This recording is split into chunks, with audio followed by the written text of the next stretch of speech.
Welcome to the fascinating story of the Hyksos, a mysterious group of people who ruled over ancient Egypt for around 200 years during the Second Intermediate Period.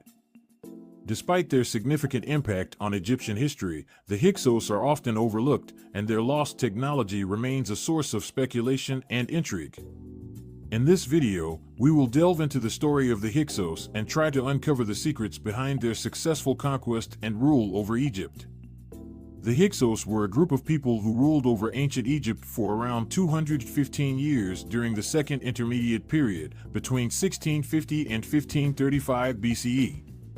Despite their significant impact on Egyptian history, the Hyksos are often overlooked, and their origins and exact ethnicity remain a matter of debate among scholars. The Hyksos were a mixture of different ethnic groups, including Semitic-speaking Asiatics, Hurrians, and other groups from the Eastern Mediterranean region or the Levant. It is believed that they arrived in Egypt as immigrants or refugees, seeking refuge from political and economic turmoil in their home regions. Some historians believe that the Hyksos were part of a larger migration of people from the Eastern Mediterranean region into Egypt, while others suggest that they were a small group of warriors who took advantage of the instability in Egypt at the time to establish themselves as rulers. The Hyksos were known for their advanced technological knowledge, and their arrival in Egypt marked a turning point in the country's history. They brought with them new and innovative technologies that changed the way wars were fought and the way life was lived in Egypt. One of the most notable technologies introduced by the Hyksos was the horse-drawn chariot, which was a revolutionary new form of transportation and warfare. The chariot allowed the Hyksos to move quickly and effectively on the battlefield, and it was a significant improvement over traditional forms of transportation used by the Egyptians. In addition to the horse-drawn chariot, the Hyksos also introduced improved weapons, such as bronze and iron swords, which were more advanced and effective than the traditional copper weapons used by the Egyptians. Iron was a rare and valuable resource at the time, and the Hyksos' mastery of ironworking gave them a significant advantage in battle. The Hyksos were also known for their sophisticated agricultural techniques, and they introduced new crops and farming methods to Egypt, which helped to improve the country's food supply. They brought with them new irrigation systems and techniques for planting and harvesting crops, and these innovations helped to increase food production and improve the overall standard of living in Egypt. In addition, the Hyksos were skilled in the art of building and construction, and they introduced new building techniques to Egypt, such as the use of mud bricks and stone. These new techniques allowed for the construction of larger and more sophisticated buildings, and they had a lasting impact on the country's architecture and building styles. The Hyksos brought with them new religious practices and beliefs that challenged the traditional religious institutions of Egypt. They introduced the worship of new gods, such as Seth, Baal, and Anat, which were associated with the Hyksos homeland in the Near East. These new gods were embraced by many Egyptians, who saw them as powerful and benevolent, and their worship helped to spread the influence of the Hyksos throughout the country. This period of religious change was marked by the growth of new religious cults and the rise of new religious leaders, who helped to shape the religious landscape of Egypt for centuries to come. In addition to their impact on religion, the Hyksos also introduced a new system of government to Egypt. They established a decentralized system of rule, with each city and region governed by its own ruler. This system was in stark contrast to the centralized rule of the pharaohs, and it allowed for greater regional autonomy and independence. This new system of government also allowed the Hyksos to exert a greater degree of control over the country, and it enabled them to manage their vast territories more effectively.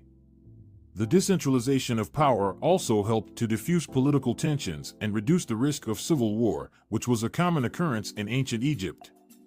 The end of the Hyksos rule came after nearly 2 centuries of rule over Egypt. It was a powerful Egyptian king named Ahmose I who led the successful military campaign that ultimately expelled the Hyksos from the country. The exact circumstances surrounding the end of their rule are not clear, but it is believed that Ahmose I was motivated by a desire to reclaim the land and power that had been lost to the Hyksos. He gathered a powerful army and led a series of battles against the Hyksos, eventually defeating them and forcing them to flee the country. The military campaign that I led was a turning point in the history of Egypt, as it marked the end of the Hyksos rule and the beginning of a new era of power and stability for the Egyptians. I's victory was celebrated throughout the country, and he was hailed as a hero for his bravery and leadership in reclaiming the land for the Egyptian people. The end of the Hyksos rule had a profound impact on the future of Egypt. The country was now free from foreign rule, and it was able to reclaim its position as a powerful and influential civilization. The defeat of the Hyksos also helped to solidify the power of the centralized monarchy, which would become the model for all future dynasties in Egypt. So, the end of the Hyksos rule marked a turning point in the history of Egypt, as the country was able to reclaim its power and independence after nearly 2 centuries of foreign rule. The legacy of the Hyksos lives on through their impact on the technological, religious, and political landscape of the country, and their legacy continues to be studied and revered by scholars and historians today. The most charitable thing that can be said about the racism of the Dutch Boers and their cape-colored offspring is that they were ignorant of even the names of great African leaders, not to mention the great civilization they had built just north of where the Dutch first landed. But the Assyrians, Hebrews, Greeks, and Romans could make no such claim to support the myth of Caucasian superiority. For nothing seems clearer from ancient records than that the whole ancient world knew of nothing more than the black man's civilization. The real challenge was standing there in monuments of stone, which the blacks had built on a scale that withstood all passing ages. To meet this challenge, the Asians and the Afro-Asians offsprings set about to do 3 main things. 1, to destroy everything left by the Africans that indicated African superiority. 2, but where the temples, monuments, etc. were of such beauty and durability, that destruction was less desirable than claiming the achievements as their own. In these cases, African inscriptions were systematically erased and replaced with Asian and New Egyptian inscriptions that gave to themselves the credit for whatever achievements they were. Sometimes the inscriptions were so deeply engraved that effacement was impossible. So the workmen would have to conceal those by building stone casings around them. The early African builders had been most exasperating, leaving their statues everywhere, flat noses, thick lips, and all. Hundreds of statuettes were carved in various dynasties. These could be thrown away, but what to do with the huge monumental statues that were lined up outside the most famous temples? The problem was solved by passing those Egyptian rulers who merely had Negroid features. Many of those with all African faces simply had their heads knocked off, all to no lasting avail. The facts of history could not be completely changed. One troublesome fact was that most of the greatest kings and queens of Egypt were Black Africans, so great indeed that their names were gladly spread over pages that glorified the Egyptians past their names, but not their African identity. In history, these Blacks are simply Egyptians, not Cushites, Ethiopians, or Nubians. This is still another technique for deliberately losing track of African history. But the archaeologists' spades just keep turning up statuettes and some remarkable portraits that frustrate some scholars, while others feel challenged to reply with a heavy artillery of misleading words and phrases. Regardless of what the field investigators find, the main work of reconstructing African history in the 20th century is still in the hands of those who degraded it. White hands who still have the power to shape it as they will. Number 3, finally, the great revolt of the white slaves, the Mamelukes, in 2050 AD, and their murderous onslaughters against their Turk and Arab masters ended forever the general enslavement of whites and thereafter led to a concentration on the enslavements of Blacks only. This changed the course of history and came to make the myth of racial inferiority appear to be a visible reality. Master and slave. Could there be any question about it? Even the slaves could realize that the actual situation was one of inferiority. And after centuries of bondage, the slaves generally came to believe that they were in fact inferior beings and that their masters, by the very arguments of life, were superior. For whether in Asia, Europe, South America, the United States, or the West Indies. The story was the same. The essential links with their past were broken. All knowledge of former greatness was lost. Even their kinship and family relationships was destroyed along with their true names. They were not regarded as human beings. They became a race of outcasts, hating themselves for being. The Caucasian triumph was complete. Welcome back, welcome back, welcome back. Happy Monday. Welcome back to On the Shoulders of Giants. I am Joseph Ward, continuing my reading of Chancellor Williams, The Destruction of Black Civilization. I am in chapter 2, Ethiopia's oldest daughter, Egypt. It's chapter 2, and I'm starting back up on page 80. So I've read from page 80 to page 100 for this video. And I started on page 80 at the paragraph that starts at the most charitable thing that can be said about the racism. And so you saw the video in the beginning, the video, the AI generated video about the history of the Hyksos, and it had a lot of information in it. Some information that was factual, some that wasn't factual, but it lined up with exactly what Chancellor Williams is talking about, because a lot of the information that video was giving was basically making it seem like the Hyksos came in and made such a significant impact to the technology, the civilization, the warfare, everything in Egyptian lifestyle or Egyptian culture. When, you know, he talked about they coming in during intermediate periods. So we're talking about thousands of years have passed since the Hyksos were able to come into Egypt. And then in the video, he said that they could have came as refugees, they could have came as just travelers, or they could have came as invaders. Well, most of the information that we have that I've ever come across in my life, whether it's from Black people or white people, suggests that the Hyksos came in as invaders. And that's what Chancellor Williams is suggesting, not just the Hyksos, but every other group of people that came into the Nile Valley Delta. They came in as invaders to take over the richness of the land, because they knew the richness of the African landscape, especially in that Nile Valley Delta area, from the Sudan on up, even from Uganda on up, where we're talking about the beginning of the Nile on up to the Mediterranean, right? But we know that Sudan area was significant because of the abundance of natural resources that was in that area.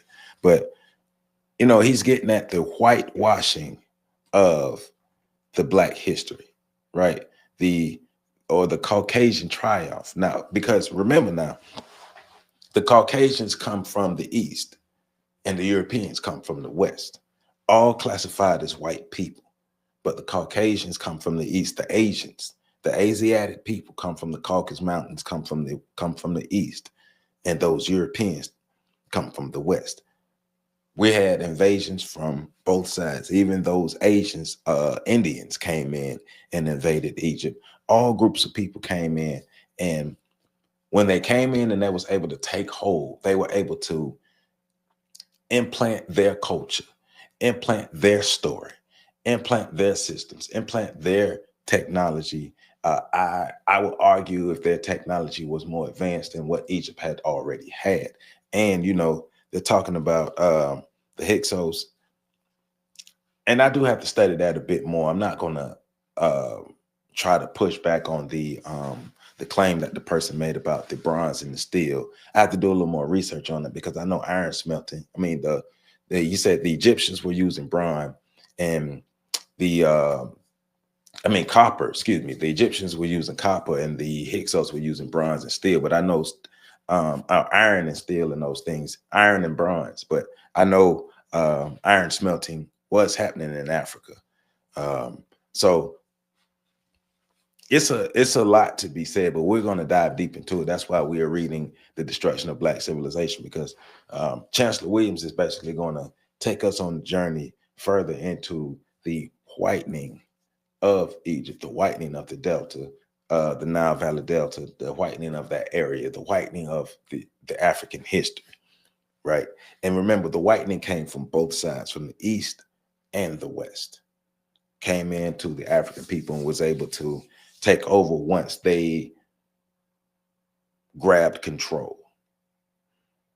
And so before I move forward, I want to give a shout out. I want to give a thank you rather to to Sharon Watkins for her donation. I really appreciate you, Sharon. I really appreciate you and your donation. And I also want to give a big shout out to a new patron who is Richard Candiff. Richard Candiff, I appreciate you for you becoming a patron on our Own the Shoulders of Giants Patreon. And if you want to be able to support, donate, or whatever, all the information is in the description. And make sure you like this video, comment, subscribe, share, because we're about to get into it, about to dismantle some of these mistold stories and get into why the contributions of the African people in Egypt. Because now we're not denying that other groups came in and had rule in Egypt and had some type of influence and was able to have a foothold. But we are saying that Egypt, Kemet, those lands, in the beginning, it was black people. The black people had the high culture and everybody else came in and benefited from it. So let's pick back up on page 81. And this is the paragraph that says, in the course of time. So here we go. In the course of time, the Egyptians became more and more conscious of their separate national and non-Asian identity as Egyptians. The term Asian, of course, covered numerous white nationality and ethnic groups. Asian blood had no specific meaning. It might be Hebrew, Mongolian, Arabic, Persian, Indian, and so on, even the Hyksos.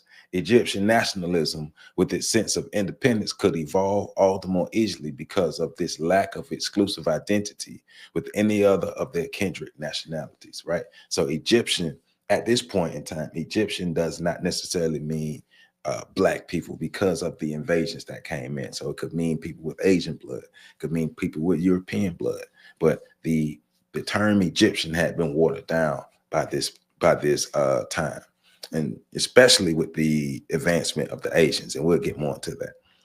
Another important factor was the relatively unmixed Asians and a sprinkling of Europeans who had been living in the country for so many generations that they regarded themselves as Egyptians, owning no loyalty to their native lands and ready to fight as Egyptians with Egypt when Egypt was attacked or herself went to war.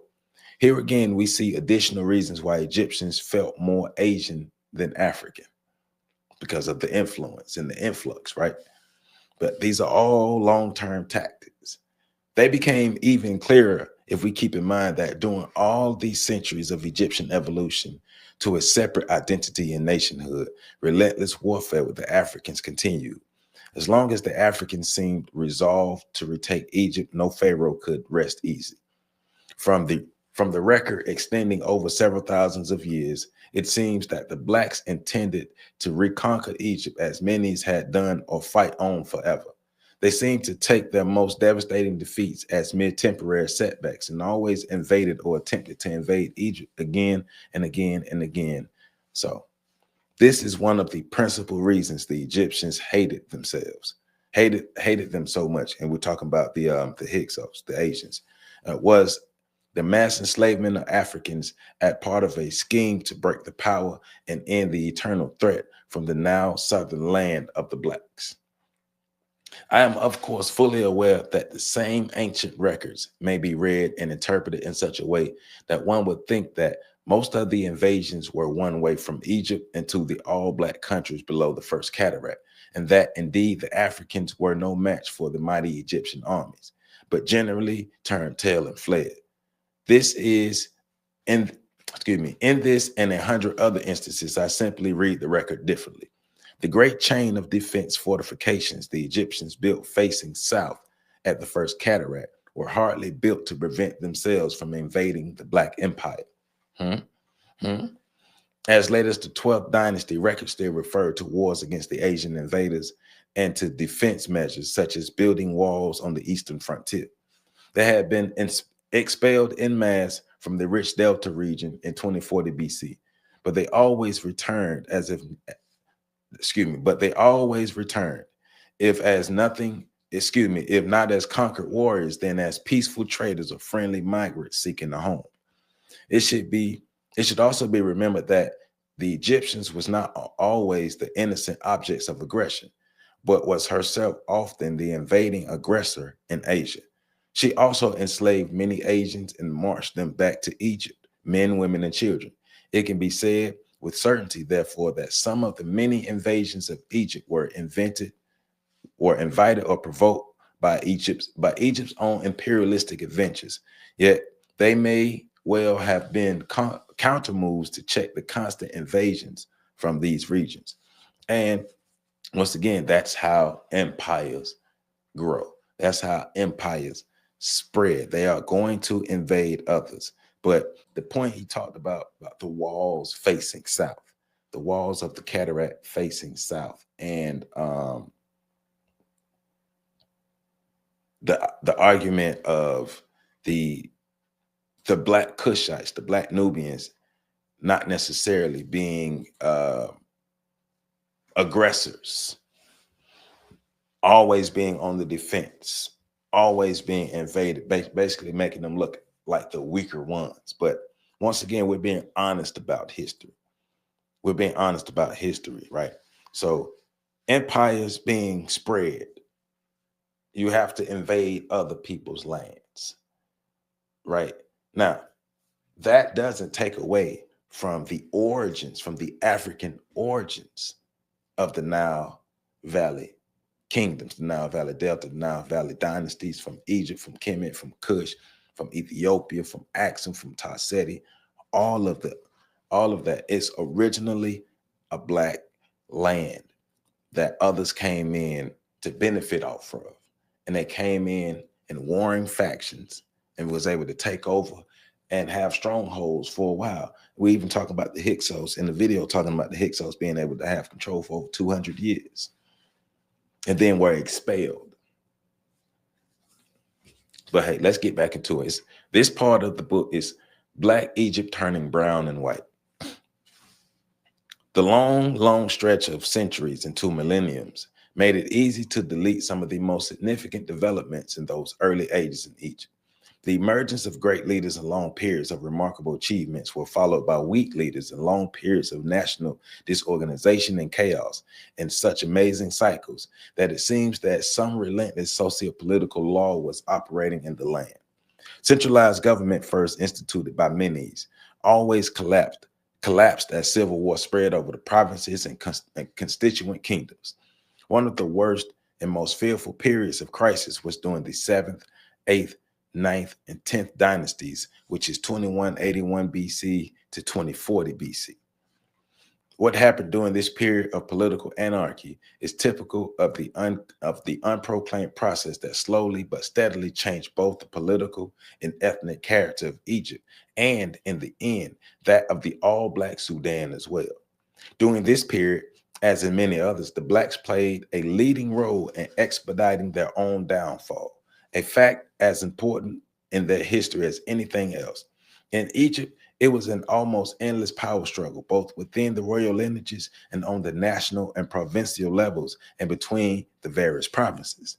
The civil strife became more intense and bitter as the largest and strongest provinces, such as Thebes, tried to force others back into a state of national unity. The trouble was too many chiefs were trying to do the same thing, each being ambitious to become the pharaoh of all Egypt at the very least, and all Ethiopia if possible. That's from Egypt through the Sudan. Held in the center of the empire, Upper Egypt, for 141 years. 141 years of retrogression and destruction. Both ends of the empire broke away from the center. The northern end, white Lower Egypt, became independent again, and more white spread over Upper Egypt, taking full advantage of the general upheaval and promoting it by forming alliances with various provincial chiefs in the warfare against others. Since Lower Egypt also had internal strife among its now independent provinces, Delta chiefs did not hesitate in accepting the invitations of Black princesses to form alliances and lead troops into Upper Egypt. Asians also marched across the desert from Libya, where they had also replaced the indigenous Blacks and were now the dominant population. That tribalism, that strife, the Civil War. Now, they did talk about the Civil War in the video, the Civil War of the monarchs, or the Civil War that broke out because of the governmental structure, or the centralized structure that was created by Menes. So the video in the Hyksos did talk about that. So that was true in that video.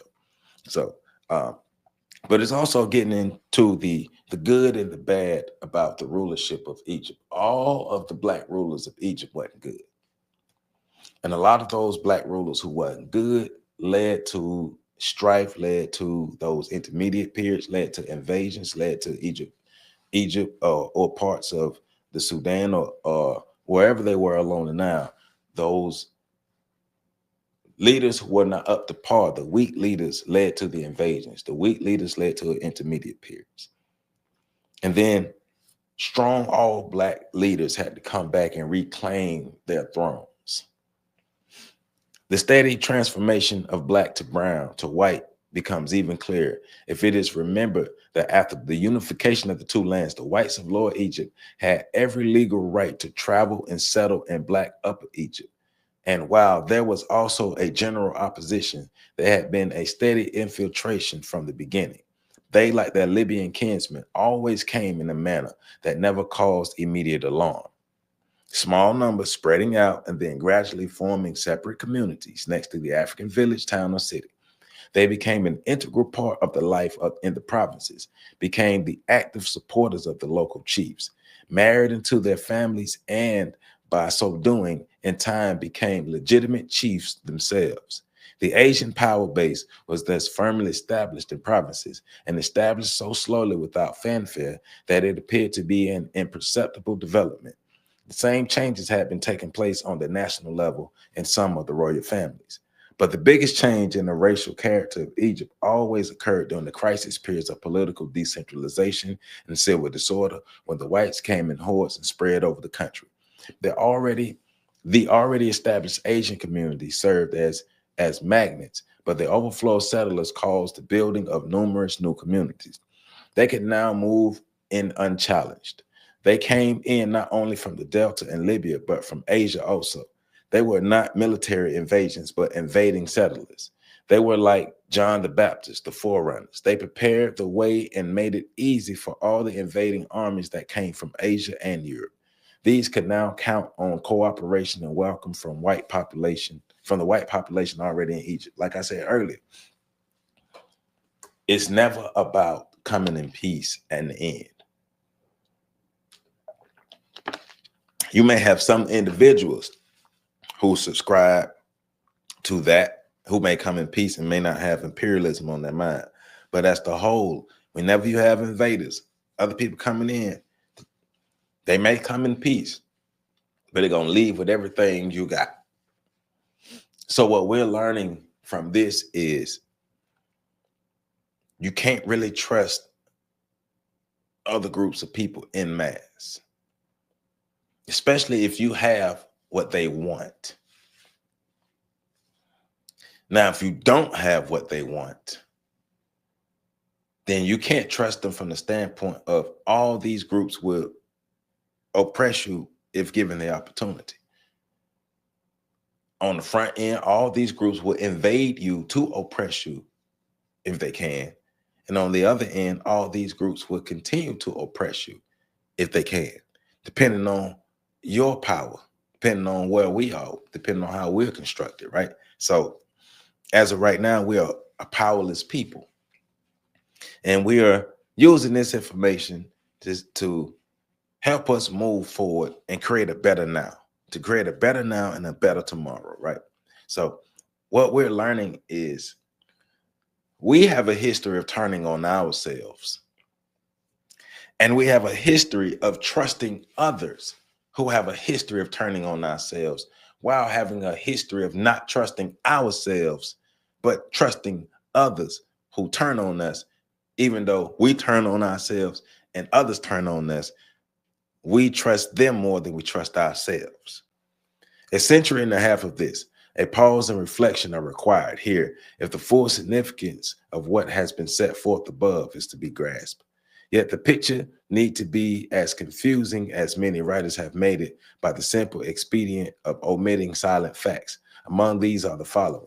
1, the collapse of centralized authority from Memphis not only enabled Lower Egypt to become independent again, but also meant that this predominantly Asian region was in the same state of disruption as the rest of the country. 2. Kings in Lower Egypt ruling from the Avaris or Sais often claimed to be kings or pharaohs of all Egypt without having gained control of the whole country, just as kings in Upper Egypt ruling from Thebes or Memphis made similar claims during the same period without having gained control over the whole country or even all of Upper Egypt. This point is highly important, for what it means is that there were periods when both white and black aspirants claimed to be the pharaohs of Egypt at the same time, when none actually had effective control over the nation. 3. Writers, knowing this well enough, have nevertheless generally presented the whites and Afro-Asians, classified as whites, as the Egyptian pharaohs, while ignoring the African pharaohs altogether. Their defense when pressed is that African pharaohs are indicated as Thebans, Memphites, etc., satisfied, as previously pointed out, that the use of these terms is a part of the blackout of Black history. 4. The periods during which the Asian incursions were greatest, such as 2181 to 2040 BC, should be stressed because these population pressures caused a steadily withdrawal of non-integrating Blacks southward of below the First Cataract.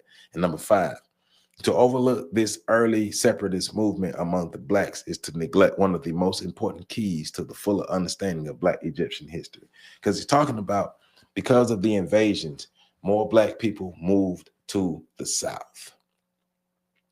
They moved below the First Cataract. They moved more towards Nubia. And so that means at a lot of times, a lot of periods, Egypt was white. Egypt was predominantly white.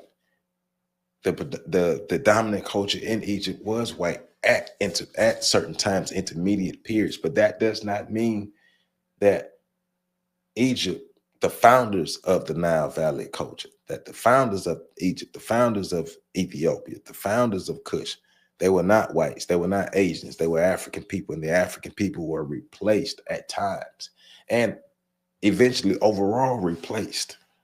That's why you have Arabs in there now trying to claim the history of Egypt. That's why you have Greeks trying to claim the history of Egypt. That's why you have Asians trying to claim the history of Egypt. Everybody trying to take the history from the Blacks who were there originally, who were there 3,000 years before the Hyksos even decided to show up.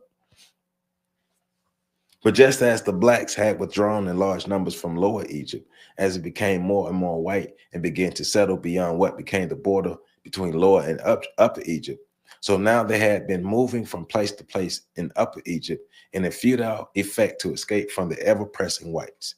These were the Blacks who finally joined the others in South Nubia. So once again, more evidence of the migrations, not white people being the original inhabitants, but Black people migrating, right? Nubia therefore revolted and became independent during the same period of general collapse at the center. But the compelling reasons, as stated elsewhere, appear to have been resistance not only to the increasing Asian power in Upper Egypt, but also to the African and Afro-Asian pharaohs whose integration policies promoted the spread of the foreign power in what had been an important region in their homeland. It was the Black separatism and racism without an apology. It was even something more than a resistance movement against the political domination of foreigners and the social degradation of the Blacks that always followed. But it was a stubborn resistance to the extinction of the race itself through amalgamation. These were the first of the race for whom Black was, in fact, beautiful and not just a catch slogan of the day. The expansion of white power from the Delta the expansion of white power from the Delta into Upper Egypt had been going on slowly long before the age of weak kings. They had been appointed as ministers, court officials of various kinds, trade commissioners, army officers, and soldiers. The 90-year reign of Pepi II, the longest in history, was in their favor. For while Pepi had been a strong leader and a mighty king during the first 50 years of his reign, the general upheaval began when he had become too old to govern or even know what was going on in the country. This unheard of long reign made the sixth dynasty the introduction to the era of chaos. This was the period of simultaneous dynasties of Asians, Libyans, and Theban pharaohs in several different capitals. There were so many kings during the 8th, 9th, and 10th dynasties with very short reigns that many of their names were unknown. So once again, going back to what I was talking about earlier about the when the kings were either always weak or became weak, because you're talking about Pepe II. Pepe became old. When he became old, he wasn't ruling the same. And that was an opening for the Asians to come in and take further hold into Egypt. But they were already there. They were already there, inching their way up into the society. They were already there because the Egyptians let them in and let them stay. So Mentuhotep II was probably the greatest of 11th dynasty kings. It was he who undertook to settle the white Asian problem forever by reversing the policy of integration and expelling them from Lower Egypt. Historians of the period write that he did expel the Asians from the Delta in 2040 BC. This too is misleading. For while he did reconquer Lower Egypt again, and probably believed that reunification with the Black South would be easier if he first drove the Asians out, it was now 1,000 years too late for such a task, right? The Asians could not be expelled in mass in any event, for all Lower Egypt was overwhelmingly an Asian population and had been so for centuries beyond record. Nobody knows at what point in time they became a dominant people there. What Mentuhotep did was put the government to flight along with its army and other known supporters. Besides, the Asians were now dispelled throughout the provinces of Upper Egypt. So what are we learning? What are we learning? You can't be too friendly to your enemies. There's no friendship with your enemies. There's no accommodating your enemies. There's no giving your enemy an inch, because they will take a mile. If you're going to kick them out, kick all of them out. And I know some African rulers throughout history have been demonized for kicking out descendants of their enemies and even supporters of their enemies, and looked at as tyrants and dictators and things. But look at what happens when you don't fully expel your invading enemies. When you don't fully expel your invading enemies, they can develop a foothold. And if they develop a foothold, they can grow and their population grow. And next thing you know, they're starting to be impactful, and they're starting to have important positions. And next thing you know, you can't get rid of them. You could put some in check, but you can't get rid of them because they've been there too long. You gave them too much power, or you allowed them to grab too much power. Now we messed up. The compelling reason for the reconquest of the Delta was always economic. In fact, race itself was an economic factor. When Asians controlled, it was a commercial blockade of the Blacks from direct world trade and international relations in general. Therefore, the second reunification in 2040 ushered another golden age in Black history. African ships of commerce sailed the seas again nationwide. Reconstruction was pushed to the revival of learning science, the arts and crafts, marked the 11th and 12th dynasties. The most important lesson the Black world can learn from its history is that there was an economic development base for each and every advance. Meanwhile, the Blacks concentrated in the South had firmly fixed the dividing line between themselves and their brothers in Upper Egypt at the First Cataract. This too meant war, because the South was the richest region in mineral resources. The long war against Nubia began during the 11th dynasty and went on year after year without success. The very real problem now was the attitude of the Black troops from Thebes toward a war against their brothers in the South. In any event, no progress in overcoming the South was made at all until the power center at Thebes was moved to Al-Fayoum in the 12th dynasty. Even then, the war dragged on for another 50 years before the region bordering bordering on Egypt called Lower Nubia was brought under control. Henceforth, the country from the first cataract to the Mediterranean was definitely called Egypt, and the country from the first cataract southward was definitely called Ethiopia, Nubia, or Kush, etc. All the names of the black lands, because that's where the black people controlled, and the Egypt at that time was under white Asian control. All right. So the end of the 12th dynasty in 1786 ended nearly three and one half centuries of great leaders and therefore great progress. Yet once again, the cycle of disaster returned with the 13th dynasty. Mental pygmies sat on thrones once occupied by giants. Nearly 2 centuries of internal strife and decay followed. Lower Egypt, of course, had quickly become independent again for the third time. This meant an increase and unrestricted flow of Asians into the country. A period of turmoil was also the opportune time for great armed invasions. Among these invaders were the Hyksos, the children of Israel, according to the historian Josephus. This invasion of Egypt in 1720 BC was ruthless and aimed at nothing less than the extermination of the Egyptian people under their replacement by the Israelites. They did not succeed in this. They settled down to rule the country as the 13th and 16th dynasties and stayed as a powerful influence for over 400 years. Sound familiar, right?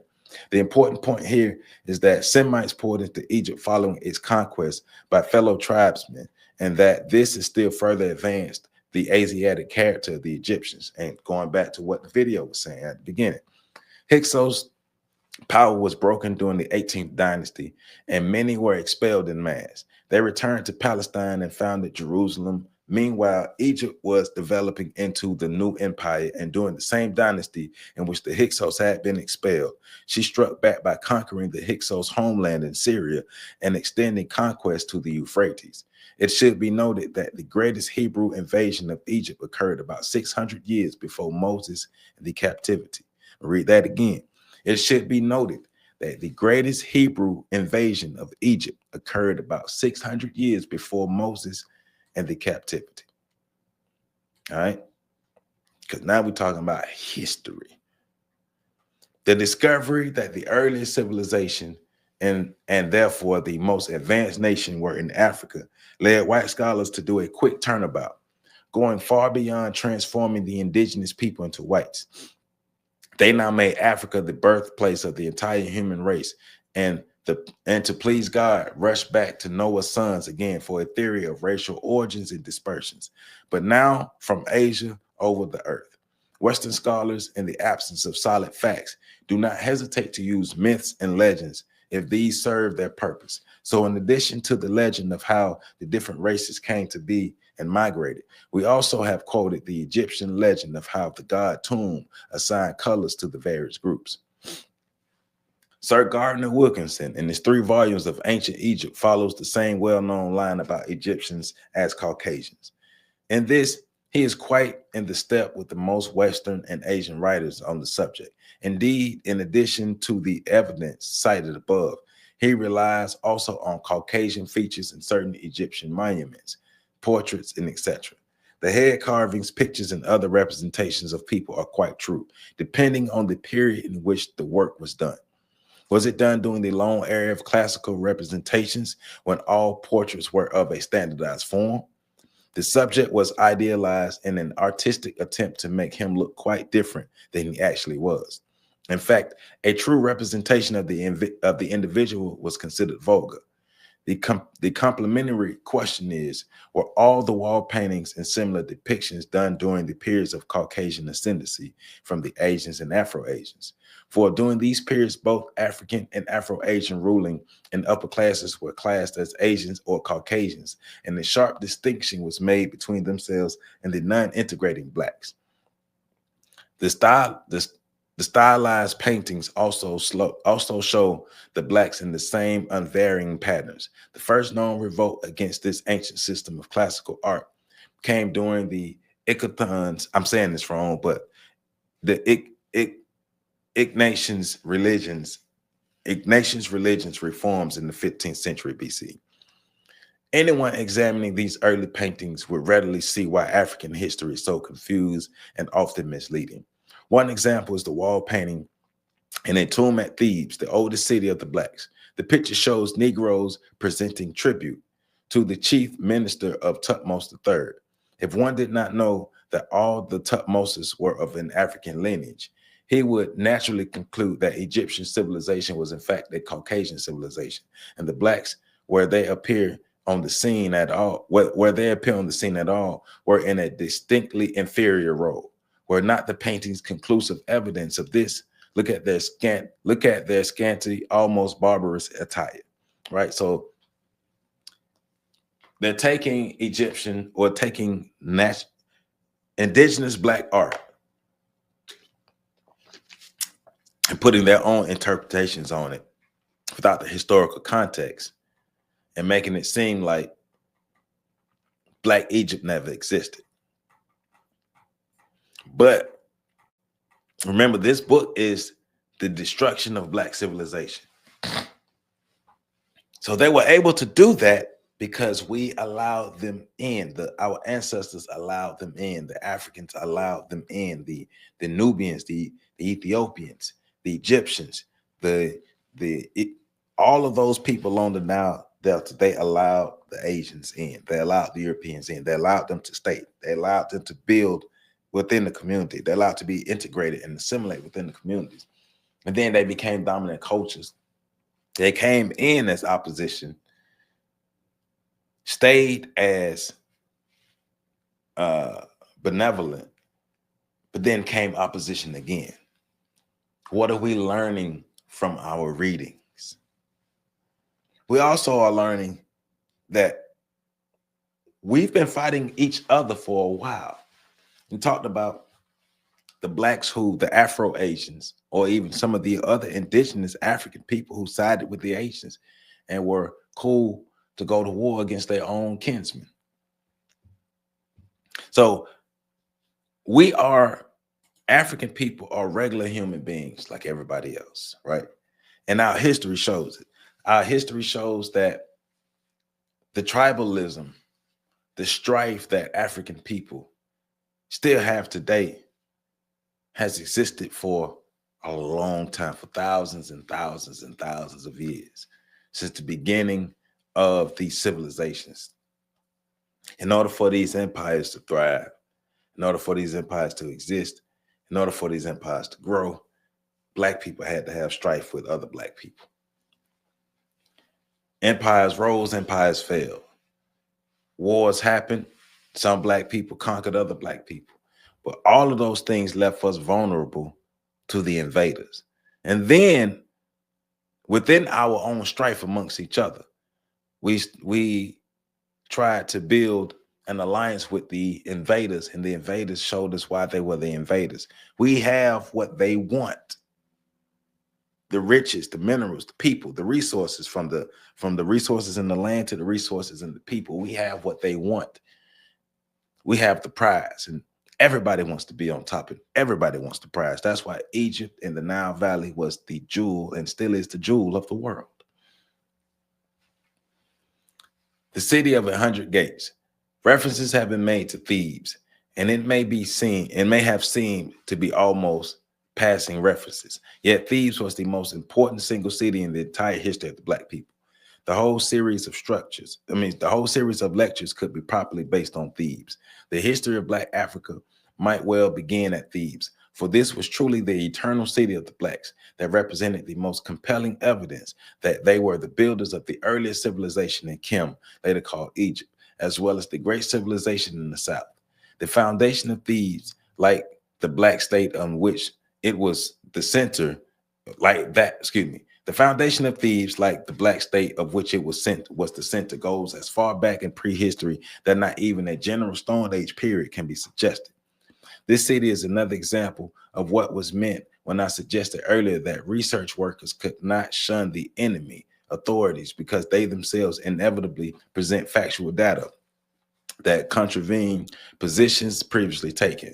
I'm not speaking about those scholars who present the various conflicting theories and viewpoints of the different schools of thought. It should be Needless to say that this is desirable, or that reference is not made to such writers, but reference was made to those historians who espouse such doctrine as that of the indigenous white African society before the arrival of the blacks in Africa, and then later on themselves unwillingly showing that such could not have been the case. Basically what he's saying, you let them talk long enough, they're going to tell on themselves. You let them talk long enough, they're going to say one thing, but then they're going to come back and say another thing, because there's too much evidence to prove that black people were the originators, right? They don't want us to be the originators because that's power. So almost all the force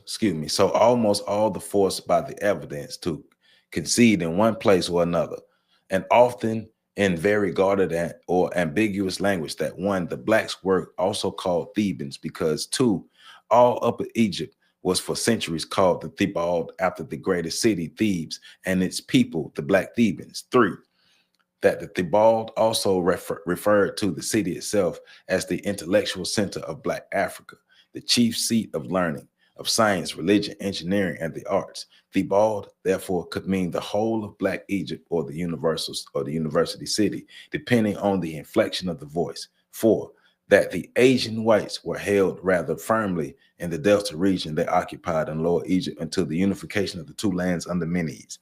Five, and that the much needed heralded Egyptian dynasties were African founded, were nothing more nor less than the African traditional lineage system, matrilineal in character, except when it was made patrilineal after Asian conquest and other Egyptian transformations. I have said that the confusion in African history did not develop accidentally or because of a long series of unfortunate circumstances. The confusion seems to have been deliberately contrived.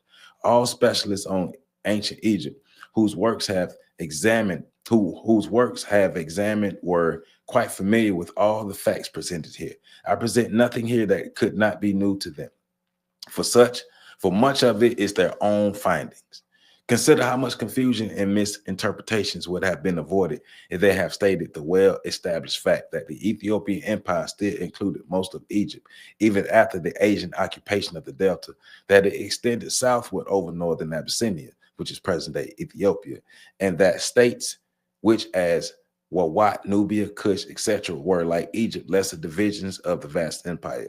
Even in the works where this is presented in various and sundry ways, you still will not find a single map showing the extent of the Ethiopian Empire.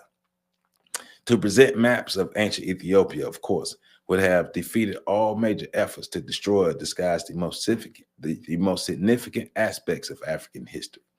All honors must go to the ancient Greek and Roman historians who did not seem to know what racism is, certainly not as it's developed in modern white civilization. They, in dealing with Africa, simply told it like it was. Pliny, Herodotus, Diodorus, Eratosthenes, Plutarch, etc., along with the Bible, all refute the interpretations of African history by modern Caucasians. They eagerly quote the ancient historians as first-line authorities, but attack them whenever their records upset the premises upon which modern racism is built. In such cases, the Western scholar feels so absolute and infallible in his wealth-centered power and control over science and education that on those points he does not choose to accept.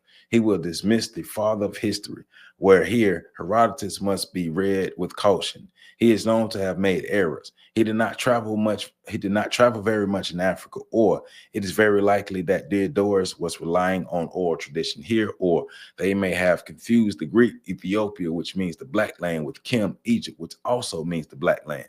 For Pliny suggests that in the case of Egypt, black refers to the soil rather than the people. And you go on and on and on and on with a lot of the bull and stuff that they go on and talking about, trying to prove that Egypt is not black, because the historians that they love, they celebrate them, and they're so right when it benefits the invaders. But when it don't benefit the invaders, you can't listen to them. He who has the gun get to tell the story. So that's why we have to learn how to be in a position of power to tell our stories. But we also have to learn how to not be destructive to ourselves. One great thing I love about this book is it's showing what we did wrong. The destruction of Black civilization is not just about what the invaders did. It's what we did to ourselves as well. How do we fix and reverse what has already been done? One thing, the internal work has to be done for Black people worldwide, not just in America, but worldwide, but especially here because, of course, we are the leaders of the Black world. So the internal work has to be done because we can no longer continue to choose to be slaves. We can no longer continue to choose to be oppressed. We can no longer continue to choose to be on the bottom. We have to choose to become powerful people. Ancient Greek scholars, through Herodotus, referred to the collection of their education in Ethiopia with pride, and it appears as a matter of course. So much has been built up against the Black race since those faraway times that would be difficult for many people to study and to realize that whites of the ancient world did not seem to regard the question of Ethiopia as the principal center of learning, even as debatable. But we have to remind ourselves constantly, racism as we know it today was practically non-existent. When an ancient people boasted of their superiority over another nationality group, the terms of reference were conquer, political rule, and some kind of myth to legitimize that rule. When the fortunes of war enabled one white nation to enslave the entire population of another white state, no one believed that the conquered people were actually, that is, innately inferior to the conquerors. Neither did the relatively backward Asian whites who invaded Egypt considered themselves superior to the Black builders and the civilization they founded there. So what he's getting at is this new idea, the idea of white supremacy, the superiority and things. These things are new. We were better than you because we could kick your butt back in those days. If we could beat you in battle, that made us better than you. If we had higher science and stuff, that made us better than you. It wasn't that we were innately more human than you were. Like now, like the concept of white supremacy is the idea is that Black people are inherently less human than white people. Therefore, we need to be ruled by white people, because if we're not ruled by white people, then you know what we're doing. Now, who's going to help us? Who's going to save us? Right? Because somebody got to save these old uncivilized people. So that's where it is. But it's the idea of superiority that has changed over the years. But how to become superior hasn't changed. Warfare. Warfare is the basis of it all. Warfare is the basis of it all. And then you build on everything else that you have.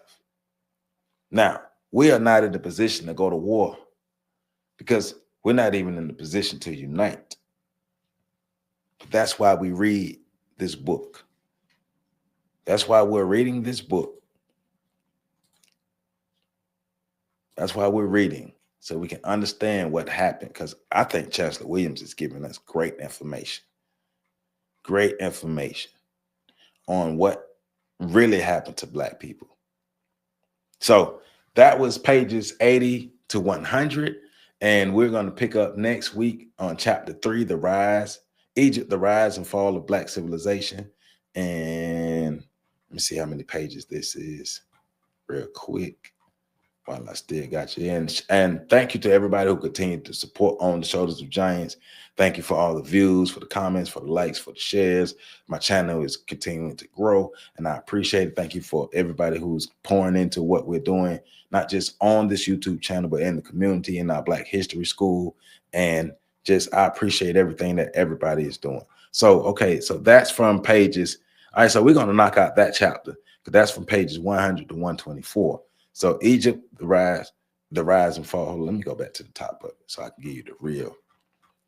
But it's from pages 100 to 124. So that's what we're going to be reading for next week's video. So make sure, if you don't have your copy, You click the link in the description to get your copy. You click my Amazon influencer link in the description so you can get your copy.